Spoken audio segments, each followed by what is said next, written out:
gonna be in the second part of the Transfluency curriculum. I don't know if you went in the last lecture, you were here, but if not, then I'm gonna review some of the things that we talked just because I think that is important. And it's gonna be a good way to remember again the questions that you need to ask. And then we're gonna have a moment to talk about hormone therapies, behavioral adaptations, surgeries, and complications of queer people and trans people are doing and how they're gonna present to the ER. So I want you to be ready. And it's not gonna be super adept, like what type of like the cuts that they do for surgery and all that things and how they but I want you to at least know, like in the grand scheme of it, what it is, so you can be ready for treatment when they come, okay? And again, I'm not an expert, I'm super learning also, and I hope that we can learn together, or at least that I elicit some curiosity. So after you feel like you wanna like learn more and like read or like actually get into it and be also doing these presentations also. So as I mentioned, we're gonna talk about the hormone therapies that are available to trans patients, the complications and how they present also to the ER sometimes, common surgeries and complications, and we're gonna summarize the behavioral adaptations that trans folks or queer people do also. And again, how do you identify a trans person? Really, they only tell you that they're trans. So let's stop make assumptions also. Like a lot of like trans folks and queer people kind of like challenge the ways that we see the world, that is a binary world. So just be open, bring curiosity to the encountered, and it's okay to ask questions just that are actually relevant to the presentation that they're coming to the ER. If they're coming with a cut in their finger, do you really need to ask all these questions? You don't. So just be mindful of that, okay? But be open to relearn some of the things that you learn when you go to a room and you deal with other patients. So the first, again, I just want to summarize because I think that was the most important part of my lecture the last time. And I think that a lot of people ask me for the lecture just to remember themselves what the questions that you can ask. I try to, as I mentioned in the past, I don't ask a 60-year-old Haitian lady what their pronouns, because I think that is, I'm gonna fail. They're gonna look at me like that. So, but if they're in the younger side, our population is changing also because gentrification in Brooklyn. So you can start your encounter asking what names and pronouns do you use. When I have these patients, I say, my name is Dr. Camacho, my pronouns are they, then can you tell me your pronouns? I wish they do it. And then if you think that differs from what it is in the chart that I already saw, I will ask them what they want to put in the chart. If they want me to edit it also, because some of them maybe don't want it. So you have to be respectful of that also. And then the next questions can be, what sex were you assigned at birth? And that will help you to understand what is gonna be the next questions also, and what you have to do for take care of them. You can also ask them how you describe your gender identity. The next one that is kind of like one of the most important and relevant for this lecture is that not all trans patients will be taking hormones or will go through any kind of surgeries to alter their physical appearance. So it's important to ask, you can ask them, have you ever pursued any changes in your appearance or body to bring it closer to your sense of self? If that doesn't help you, that they don't kind of answer the question, the actually answer that you were looking for, you can ask a little bit more and ask them, have you ever or are you currently taking exogenous hormones or any other medications related to your gender presentation?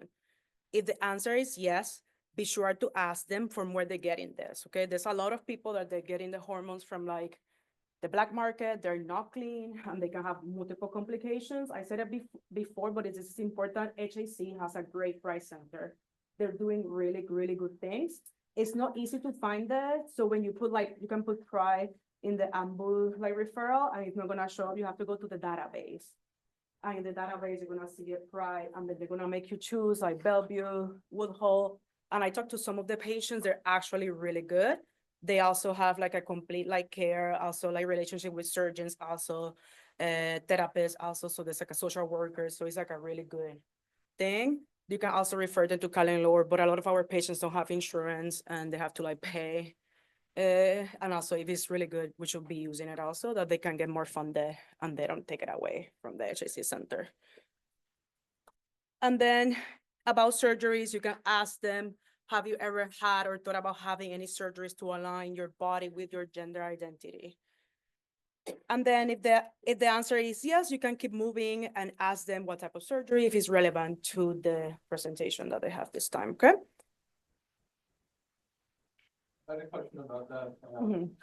So definitely, my standard is asking about pronouns. So do you standardly ask all of these questions? No. Because I feel like a lot of Only if times. it's relevant. Pertinent, right? Yeah, if they come with abdominal pain, I think that is relevant, just to know what type of like surgeries they have, what organs, what inventory of organs also. So you can know what are the next steps. Yes, I don't ask if it's more relevant.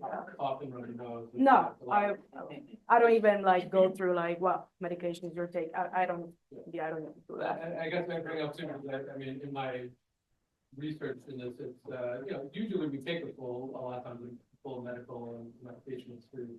But what I've read is that it can be perceived as like, there's more curiosity, or like not. Yeah. So I think we should be actually sensitive on this. Yes.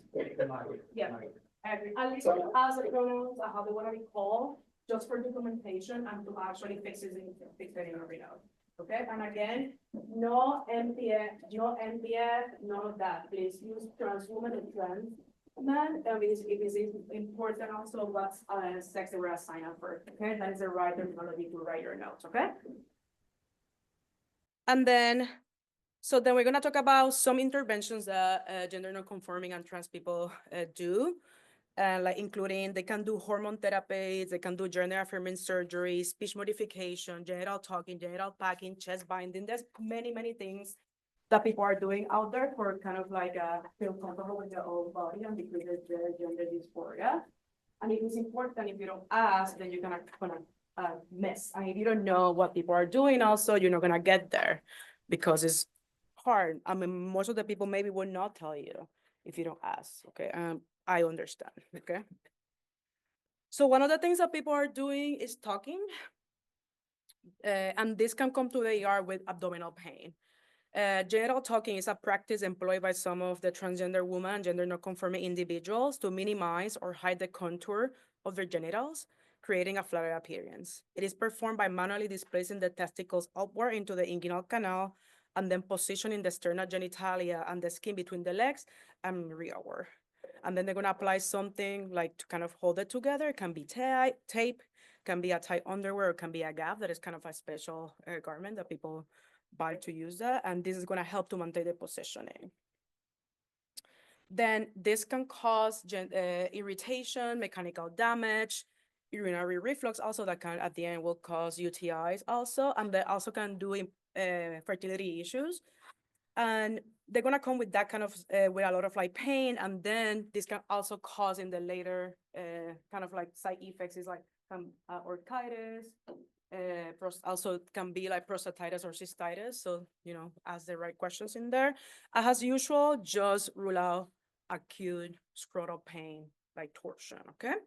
And if all that is negative, then just pain control and counseling and education of safer talking is most likely the most important approach that you will do that day to help them relieve their pain.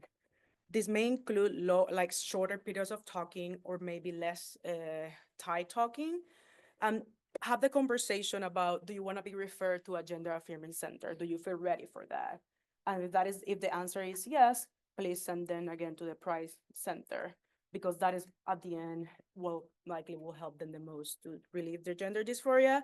If they say no, just tell them, okay, so less talking, maybe less a little bit like less tight that you're usually doing it right now, and decrease your time during the day, okay? So they can rest. Another, also people can be doing packing that is gonna actually create a bulge in the genital area.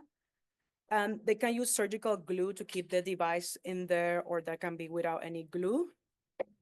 The long term of a prosthesis, even when it's like high quality, can actually create breakdown, and then also create like moisture in the area that is gonna increase your likelihood of infection also.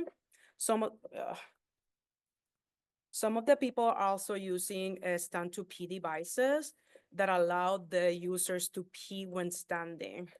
And this is actually help them to relieve their dysphoria. One of the problems is that in the United States, a lot of our bathrooms are gender, so they feel really uncomfortable to go out and clean their device after they urinate.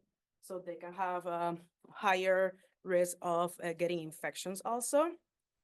And ask them also if you need to do a performance exam if they really want to remove their prosthesis. If not, then you have to have a talk to them to see what is going to be the next step. If they feel uncomfortable, it's okay, stop. And you have the conversation with them of what is going to be the next step.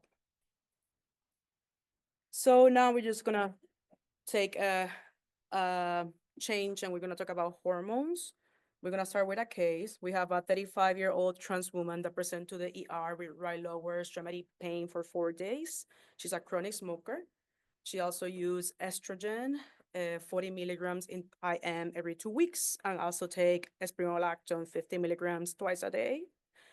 Denies any recent travel, no traumas, no recent admissions, no history of blood clots, no chest pain or difficulty breathing. Their vitals are normal. The lower extremity has edema and erythema and whatever home inside, whatever you, if you that. And they most likely have a DVT. So I want to talk about the side effects of using estrogen and all the other hormones available.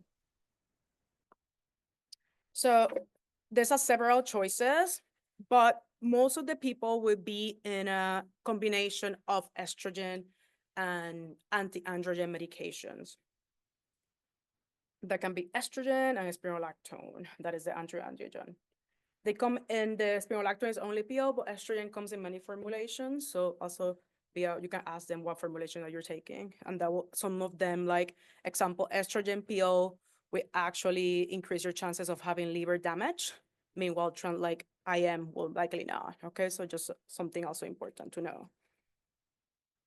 So spironolactone or anti-androgens will actually help you to reduce your endogenous testosterone levels and allow the full effects of estrogen therapy. The one that we use in the United States is usually spironolactone, that is a potassium-sparing diuretics.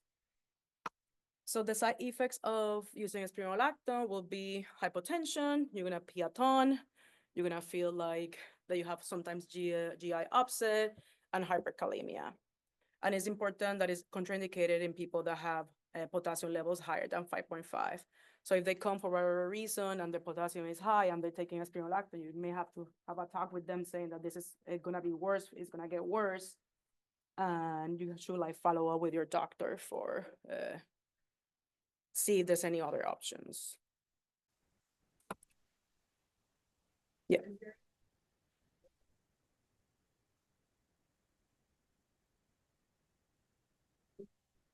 So you can stop it for a little bit when they go follow their doctor.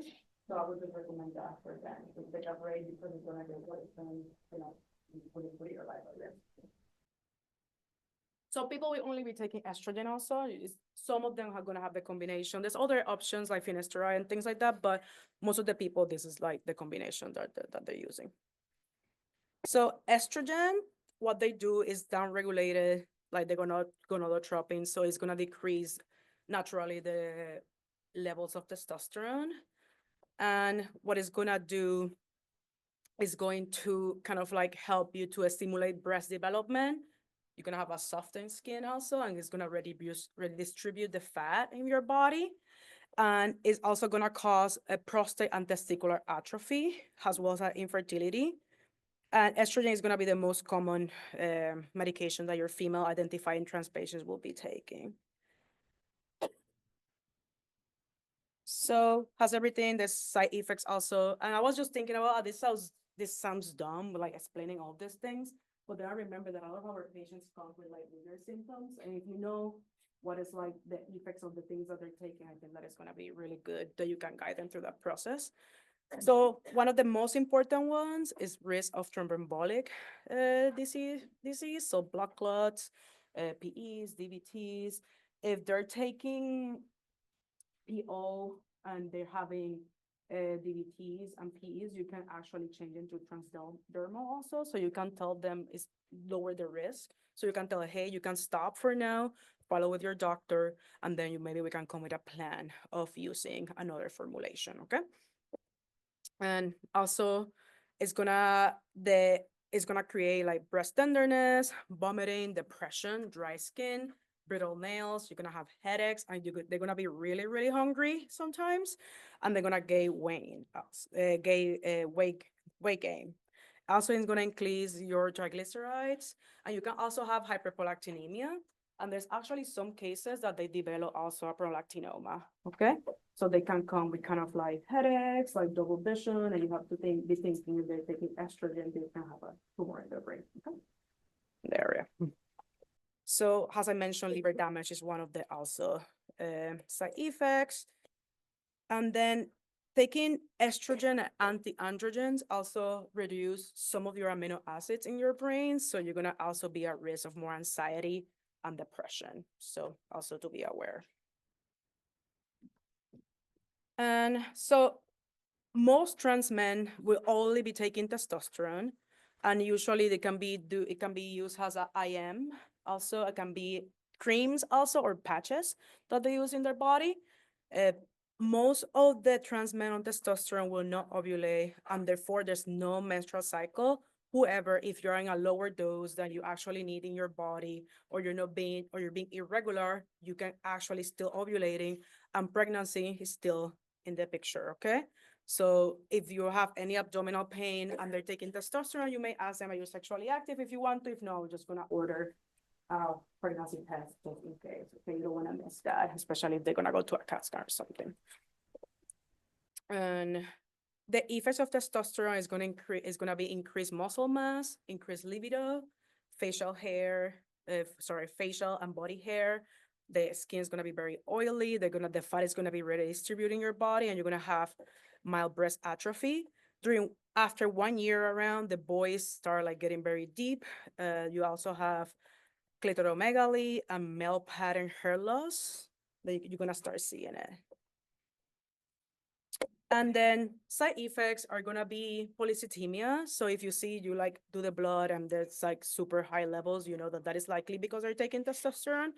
They're gonna weight gain also, acne, alopecia, and vaginal atrophy and sleep apnea. The vaginal atrophy is gonna cause sometimes cervicitis and vaginitis because there's gonna be less lubricant in the area, and it's also gonna increase the vaginal pH. And also they can have liver damage and hyperlipidemia. So that is also important. Some other people prefer to do gender affirming surgeries when they feel ready, and they're really complicated, and they are kind of like different steps, or sometimes you can do it all at the same time.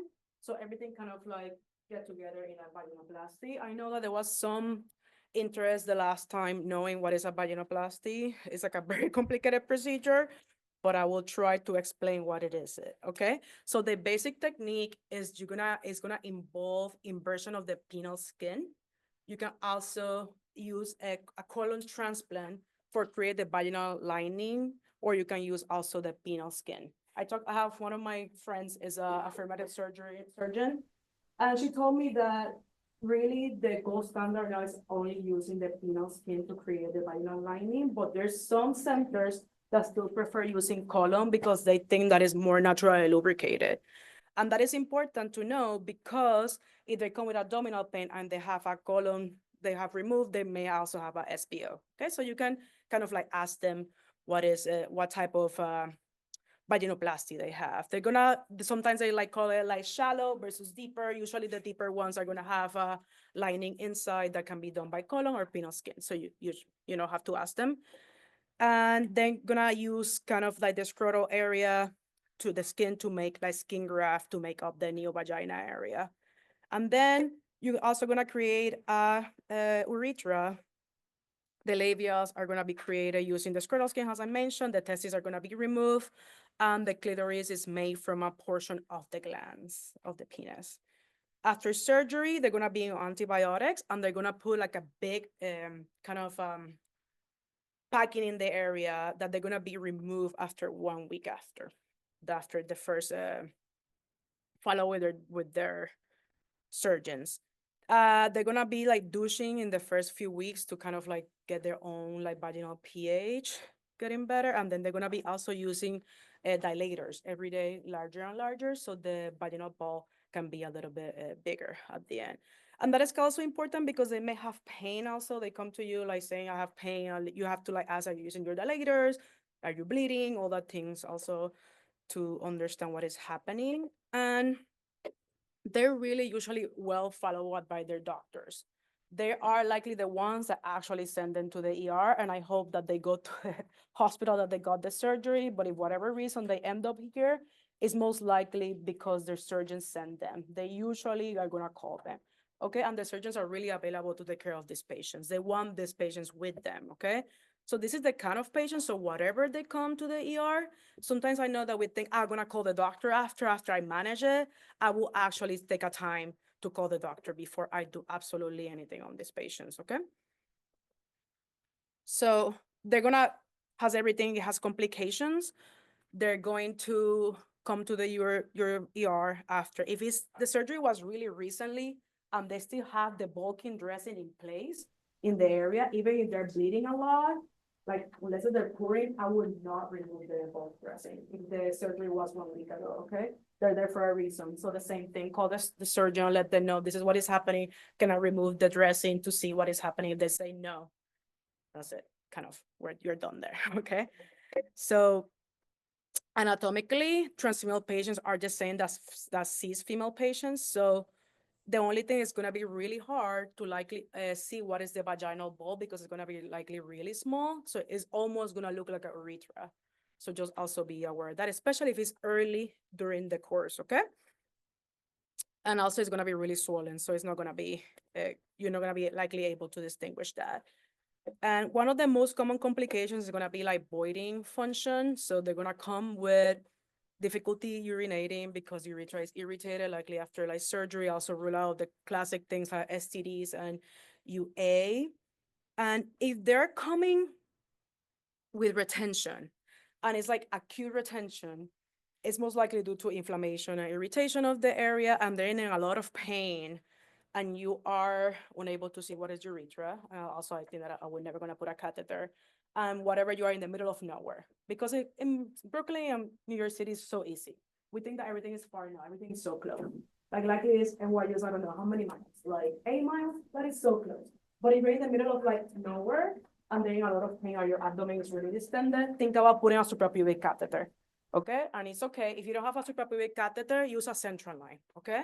And just relieve them from the pain because they're really uncomfortable, and then you can plan to transfer them to the institution that they need to go, okay? Or you can call GIL. But if you're by yourself, that is the safest thing to do, okay? It's really easy, use the ultrasound, and you go there, and then they're gonna feel so much better after that, okay? And then discuss with the surgeon what they're gonna do after that. And if it's later after the course of the surgery, they can come with urethral like structures also. So it's likely really hard to pass a catheter by yourself. So you may have to call GU or the same thing, like transfer these patients. After you if you're able to put the catheter and everything looks okay, just if they need antibiotics, discharge it with antibiotics, and they call the surgeon to see what they can see the patient. The faster the better, but they don't need to be admitted for that at all. And because some of them are gonna still have prostates, even when it's like really small, think about prostatitis also. Just always remember if they still have a prostate, that is still part of your differential diagnosis. And if they're coming from bleeding, can be due to a pelvic hematoma. That can be also trauma from the intercourse or dilation or any granulation tissue that started to bleed. So to manage it, if they don't have a packing anymore because it was removed and it's maybe after that, apply direct pressure, vaginal packing, transfusion. You can also consider TXA, call the surgeon, call your GU team, call surgery, call whoever if they're bleeding a lot. That is the reason that I got interested in this, is because I have one patient that was just, I told you before, so pale and so white after bleeding so much. There was blood all over her house, blood in the ER also. And we didn't know what to do because we never have a patient like that. So for that one, we packed them. We discussed putting a suprapubic catheter because they were retaining also. And then we'd given DXA, given a bunch of blood out of here to the hospital that you belong. That is not Kings County. Okay, so other complications can also be black discoloration of the neurolabia. If it's like new after surgery, think about tissue necrosis. So if like really like recent the surgery, if it's after, I don't know, like after like 2 weeks can be also neck fash. So do this usual thing that you do for neck fash, cold surgery, give the antibiotics. And if the neolabia is just black, it looks bad, discuss it with the surgeon, but they don't need to do anything urgently. They can actually be followed with their doctors after that, like, I don't know, like 1 week or as fast as you can. So don't be alarmed if they say, yeah, discharge them. I will see them in like 5 days. Like that is what they likely want to, and that is okay also. Another complications are infections, STDs, also like fistulas, and give antibiotic as needed, IND has needed also, and the same thing, refer them to their surgeons. That is the most important thing. And if they have a vaginoplasty that they use colon, please always remember that they can also have SPOs. So then you have or any abdominal complications, abscesses. So you need to scan them most likely for that. Even the other ones, if it's just superficial, if you know that they don't have any anastomosis of their colon, you don't have to do a CAT scan unless that you're thinking something else. Okay. And indications for admission is going to be a lot of like bleeding, also infection septic patients are, or also that have pyelonephritis that we're going to require IV antibiotics, or intestinal complications has SBO and infections, abscesses, peritonitis or perforation. And the same thing, I will discuss this with the doctors and they want to keep it in County. I expect that they would not keep these patients in here, even if it's for SBO. I think that they want their patients in their hands. And I actually agree. I think that will be the best thing that you will do for them. So I will start transferring as soon as possible after the patient is stable. And okay, so transmasculine genital surgeries. I am unable to say the first word. I try, I even put it in Google just to practice how to say. I'm unable to. So that's it, first one. uh, phalloplasty also. So people that go the first surgery, they're gonna have a small phallus that is gonna facilitate urination while standing, but they're not gonna be able to have penetrative intercourse.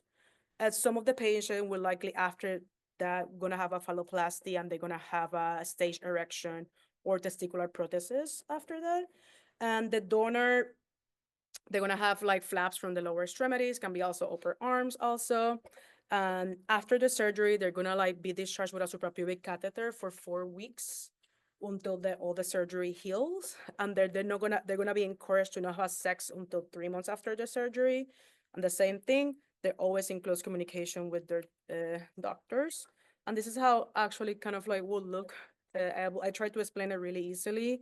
A surgeon, they will like use the tissue from your enlarged clitoris to form a penis. Then they're gonna release the clitoris, cutting the ligaments that attach them to your pelvic bone. They're gonna insert a catheter into your bladder to make a urethra. And then they're gonna use your tissue from the vagina or the cheeks of the patients to make the urethra longer. And then they're gonna use the vaginal tissue to increase the length and girth of the neophallus. So it's like kind of like all them are very complicated surgeries. So they may have a lot of like complications after that. And some of the complications are gonna be a lot of fistulas and fluid collection of the urine because it's such a complicated like surgery of actually enlarged urethra. So they may actually get a lot of fluid collection that actually are urine behind the perineum also. So when you like have these patients, actually take a good look and like touch everything to see if you feel any like fluid collection that most likely will be urine or like an abscess if it looks like an abscess. But the same thing, they're gonna have UTIs. They can have a lot of like malfunctioning of the catheter also. This is gonna have gonna create stenosis, structures, bulging of the urethra also, or fistulas, as I mentioned before. And the same thing if they come with retention, hard. I will also talk to the surgeon about putting a first cure. If you have to put something, you think about putting a cure and also be open to put a suprapubic catheter because I think that will be the most safe thing for the patient. And another complication is black discoloration of the phallus, and this is bad. In this type of surgery, you have to call the surgeon right away. and also likely transfer them quickly, they need surgery. I mean, they have necrosis of their a big area that was removed and extended, and they're gonna like kind of like lose it if you don't do the right thing. And at outside the first like 48 hours after the surgery, if it's like black, think about also neck fash. Likely necrosis of the tissue will come earlier, kind of after the surgery in the first 48 hours, okay? And they can also have cellulitis, abscesses, give them antibiotics as needed. If you think that you can IND in the ER, go ahead.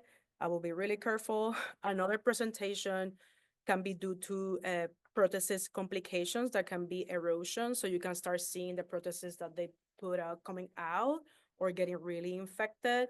If that is the case, consult the surgeon or consult your GU people also in the hospital, put a Foley likely suprapubic, and then give the antibiotics. And most likely these ones will likely need admission because they likely need to remove the prosthesis or fix it, okay? So they would not likely go home.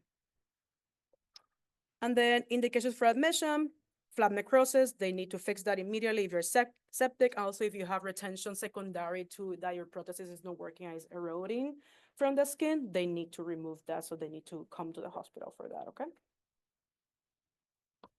So in summary, I just want you to be aware of that there's a lot of things that people are doing. Like there's a lot of behavioral modifications that we don't know if you don't ask. And also they affect the life of the people also. And they're more like most likely come to your ER with base symptoms. If you don't ask, you're gonna miss the opportunity to actually help them. And then maybe you will do a lot more. They come with abdominal pain and you don't know that they're like talking and they have just some minimal tenderness, you scan them and they're like, what, do you really need a scan? You don't, if you actually like ask the right questions. So that may likely help in that way. So blood the other part that I wanna like mention again, blood discoloration in transfeminine surgery, it is bad, but it's not that bad. It's really bad in transmasculine surgery. It actually is terrible. So please do something quickly. Get the antibiotics, call the doctor, get them to their place that they need to go. Admit patients with excessive bleeding, sepsis, and intra-abdominal complications. And really, the most important thing that you will do that day is just take a moment to call their doctors. Don't wait until later. Just assign someone to call them so they can guide you through the process, and then you can dispose the patient safely. Okay? Don't be a cavalier. We don't know. We don't see these patients that much. Maybe if you go to an institution in New York or any other places. I mean, I don't. Things are not great in the United States, so maybe New York. And you may be more comfortable later on because you see them more and more and more. So maybe you'll be able to do more in the ER. For at this moment, I think that I would just call the surgeon right away.